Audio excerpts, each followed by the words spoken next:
Good morning. Good morning. We're in Luke chapter 20 this morning. We're going to be talking about talk. In this section, Jesus is arguing with a lot of people here, all of which are leaders in the Jewish faith. The Pharisees, the Sadducees, the high priests, the upper priests. He argued with a lot of them. He got along really well with regular people, Jesus did. And he put up with them really well. Now think about this. Here is God coming to earth, and he's dealing with everyday people very well. First of all, what's the characteristics of everyday people? Well, they all got problems, right? They all do things that are wrong. One thing, and we don't deal with this enough, we need to deal with it more. People are not perfect. No people are perfect. And we need to understand that. And we need to understand that Jesus did not have a trouble dealing with imperfect people. That was not as difficult. He did not come to the earth surprised. Oh my goodness, look at what these people are doing. He didn't do that. He knew already what they were doing. We do stuff. God made us to be able to do that stuff. Now, he doesn't particularly like it when we do it, but he knows that we're doing it, and he knows that we will be doing it yesterday, today, and, well, hopefully not forever, but for a long time while we're on this earth. Anyway, we're going to be making mistakes. Now, I'm going to tell you a little story. I've told you bits and pieces of it before, I'm sure, but I'm going to tell it again to deal with this. When I was a kid, I was raised in a church that was, if we were back in the first century, we would be called Pharisees, big time. We believed in rules. And we believed in making the rules be followed. We didn't like it when people didn't follow the rules. And in our case, we had a lot of rules, including that thing right there. We would have snuck in the building and taken that out and chopped it up and burned it, and no instruments ever. That was a problem when we had the marriages that were going to be performed, the marriage ceremony. What are we going to do? You can't. I've never heard of an a cappella marriage. What do they call that? The march? You need an instrument for that. And of course, you couldn't drag a piano in. I never seen a piano dragged into one of these churches. But we would allow a phonograph record player to be in. And that's how we'd get it done. Da-da-da-da on a record. Okay? In fact, when Hazel and I were married in Flushing, Michigan, a few years back, there was no piano to do that, so we had a record player.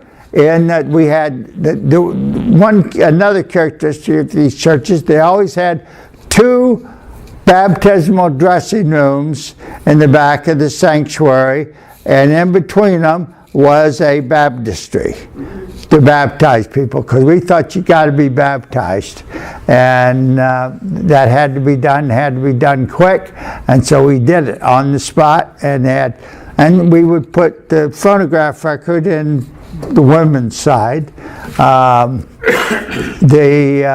and it played. It was playing da da da da da da da da, and Hazel started down the aisle, and it stuck like records sometimes do. Da da da da da da da da da da da. That's some of the things that happened. But we believed in rules. You keep wanting to put your hand up. Did you want to say? My son-in-law and daughter got married 37 years ago, and they had the record player going, and it had a scratch.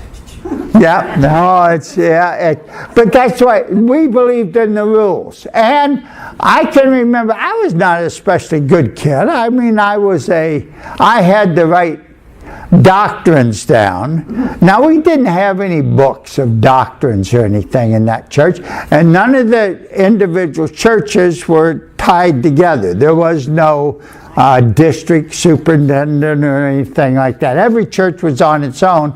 But I've never seen a church that was so unified as that church, even though nothing was written down. If you went they had communion every Sunday, and if you went to any communion service, or that part of the service, in any part of the country, at any time, you would hear almost word for word the same as some other church was saying. Nothing was written, but everything was memorized or something. I don't know what we did. And as a matter of fact, we had at that time, there was Pat Boone was a young guy singing at that time. He was a member of our church, and the first time he kissed a girl or something in a movie, there was an uproar.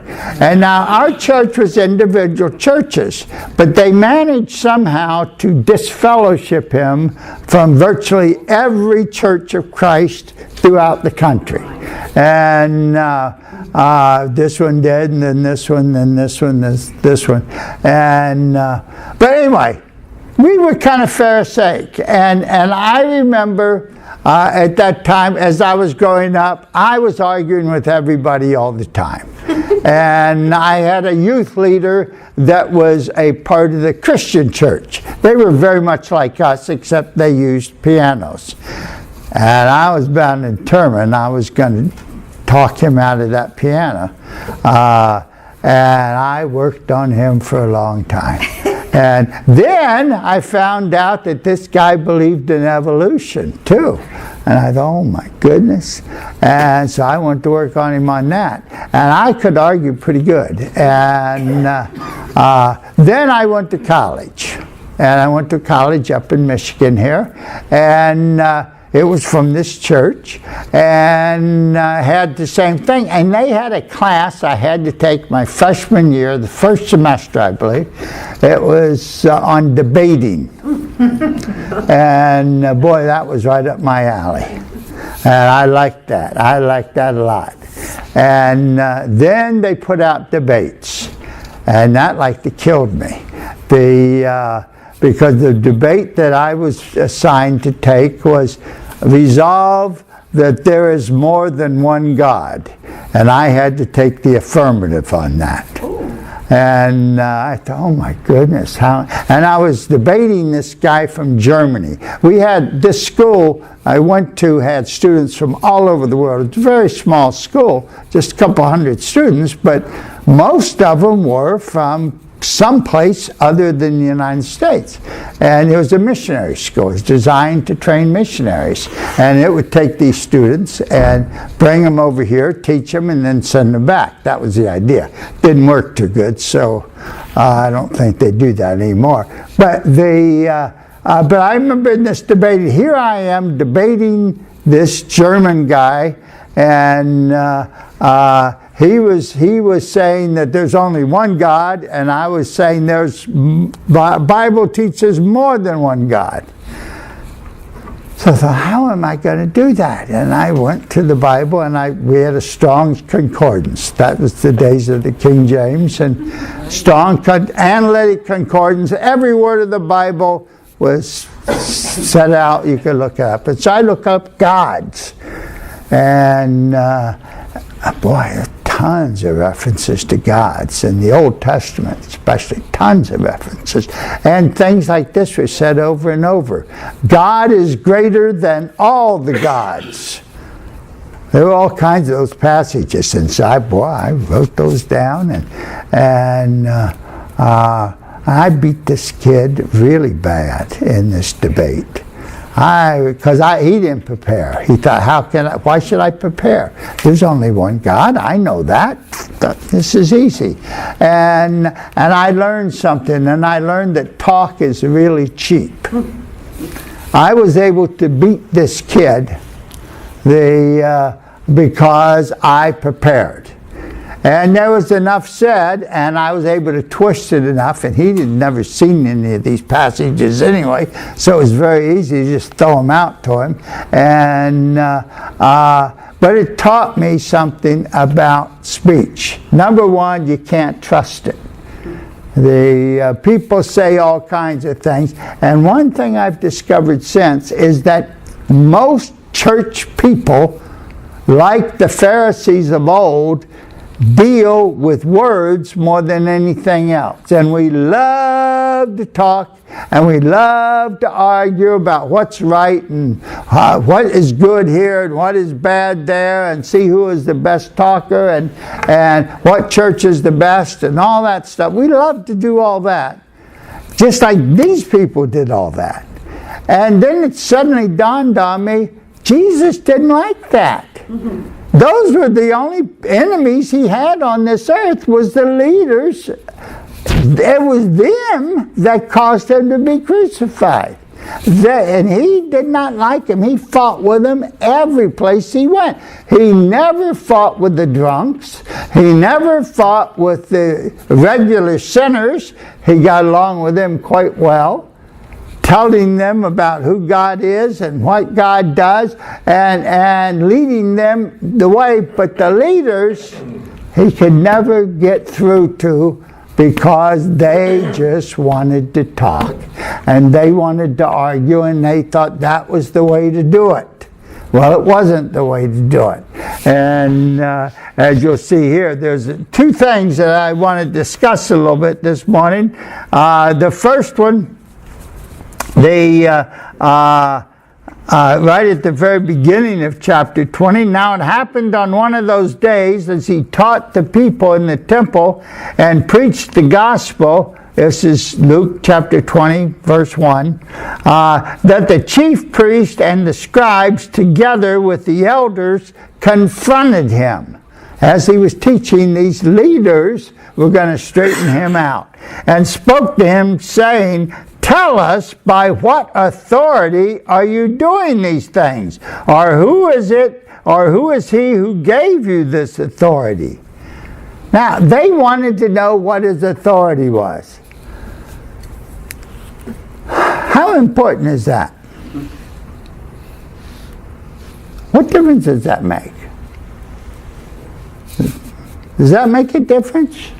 Authority, how much authority you got and where you got it from and so forth? Sounds like maybe you should have authority. But on the other hand, it's always the people that have the authority that mess everything up. They cause the problems. And that's what they're trying to do in this very spot, as a matter of fact. Jesus played their game with them, and he was better at it than they were. And he spoke to them, but he answered and said to them, "I will also ask you one thing, and answer me. The baptism of John, was it from heaven or from men?"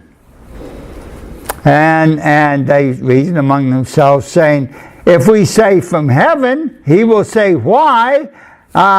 Then why did you not believe him? But if we say from men, all the people will stone us, for they are persuaded that John was a prophet." So they answered that they did not know. And Jesus said to them, "Neither will I tell you by what authority I do these things." He played their game. And the game is let's just use enough words and the right words and we can solve every problem we got. No, you can't. No, you can't. He did not come to teach us how to talk. What did Jesus come for? Seeking to save the lost. Seeking to save the lost. That's right. And he came to teach us that we should live as God wants us to live. That was important to Jesus. But it wasn't important to us that we failed. It wasn't important to him to realize that we fail in this. He knew that already. And you know what? He didn't care that we were failures because we could be taught. And he sought to teach us, but he would not play games. Not going to argue with us, not going to take us. He wanted us to help one another and to love him as he loved us. And that's the way that Jesus worked. And he's wonderful. He's wonderful. And what he has done for us is wonderful if we accept it. That was the first thing that he's talking to in this case. And then later on he comes down in verse 19, and the chief priests and the scribes that very hour sought to lay hands on him, but they feared them. Why did they want to lay hands on him? He was the Savior of the world. Here is God coming down to them, the leaders of the Jewish religion, which was supposed to go back to God, and they're fighting with him. Why would they fight with him? He wasn't doing it the way they thought it should be done. Why was that? They had the wrong view of what should be done. They wanted what they wanted. And that's what most people in religion do, by the way. Unfortunately, too many. We want to use God for what we want to use God for. We want God to respond to us. Do you ever get mad at God? Because something didn't happen exactly the way you figured it should happen? Everything doesn't, you know. God works in mysterious ways. He doesn't always do the things we expect or the things we want or the things we think are right. And did you know we have some wrong opinions a lot of the time? Every time we argue about anything, there's at least one wrong opinion there. Usually there's three. Two people, it's very easy to produce three different opinions, or four. And they are usually all wrong. Why are our opinions always wrong? They're always wrong, virtually always. Why? We need a dose of humility. We think we know everything. But the fact is, not one of us are perfect. Not one. Never has been, except Jesus. Never will be, except Jesus. No perfect. If we're not perfect, that means we're going to be wrong. All the time wrong. Oh, we might have glimpses where we're almost right on something, but we'll mess up a side issue on it generally. So rightness and wrongness almost never happens, but that's in the realm of talk anyway. Jesus is not interested in our talk.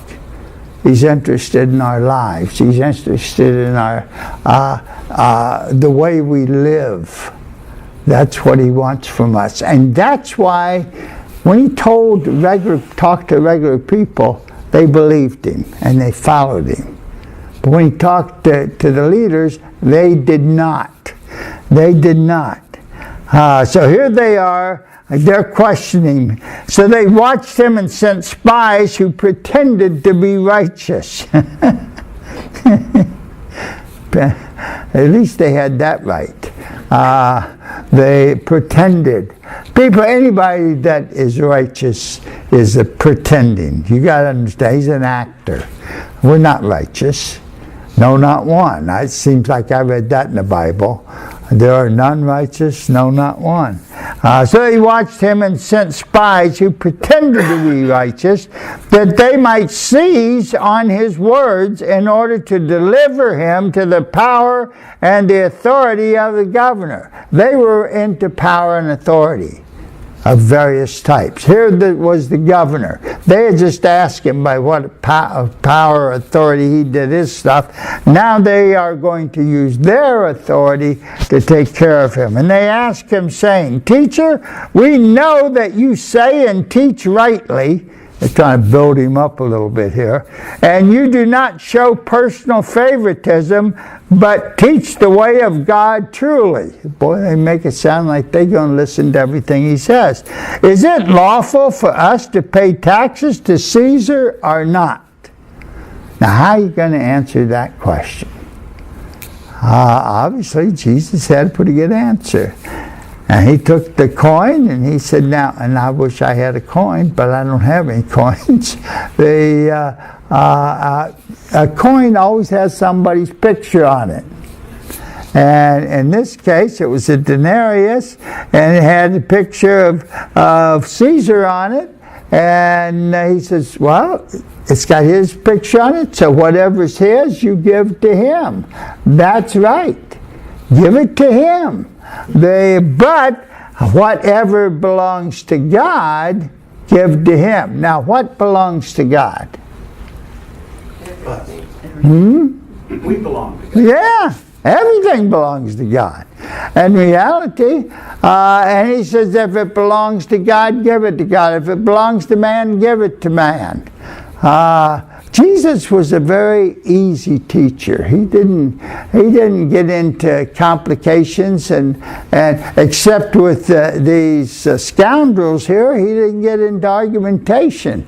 But with them, he did, and his answer is very simple. If it belongs to God, give it to God. If it belongs to Caesar, give it to Caesar. And that's pretty easy to do. If we're doing that, how is life going to work itself out? If this is God's, this is man's, this is his, this is mine, it's going to work out pretty easy, isn't it? It's got to. Then another group come to him, and this brings up a couple very good. This would be like if we could name it. We got so many thousands of denominations in our world. We could come up with so many different people and so many different. But these happen to be Sadducees. Now, what was the Sadducee? Anybody know? They didn't believe in the resurrection. I don't know much more about them, but Okay, well, most of the high priests, were Sadducees in that society, and they did not believe. For example, they believed in the first 5 books of the Old Testament. That's all they believed in. They didn't believe in the rest of it. They did not believe that there would be any such thing as a resurrection. How could they be Jews and not believe in a resurrection? Well, if you were part of the Jews, you could see they believed all kinds of things. Why do you think they did that, by the way? How could they still be considered Jews if a Pharisee, for example, wanted to follow every law there was and wanted to make up a few extra just to make sure that everything was covered? Pharisees had hundreds of laws that they followed out of the whole Old Testament. They followed it all. From Genesis to Malachi, they followed it all, and probably a few other books as well. And but the Sadducees, first 5 books, that was it. No more. We don't take anything else. They didn't believe in any resurrection. When you die, you're dead, and that's all there is to that. but they were still Jews. And there were other Jews, believe it or not, that were even atheists. They didn't believe in God at all. But they were still considered Jews. That's bad, isn't it? Well, yes, it's not as bad as you think, but it's bad. Why isn't it as bad as you think? Because we're not perfect anyway, and if you got the right head on your shoulders, you know that you're going to be right and you're going to be wrong. You're not going to be perfect on anything. We're all wrong. And that's not what we're called to be anyway. We're not called to be right. We're called to do right. We're not called I'm going to have to quit here. We're not called to say it. We're called to do it. And that changes the whole thing a lot. And these Sadducees, which we'll talk about next week, they had a different problem. No worse, no better than any other problem. And neither are our problems worse or better. They're just problems. And Jesus knows how to deal with them. We'll talk about that next week.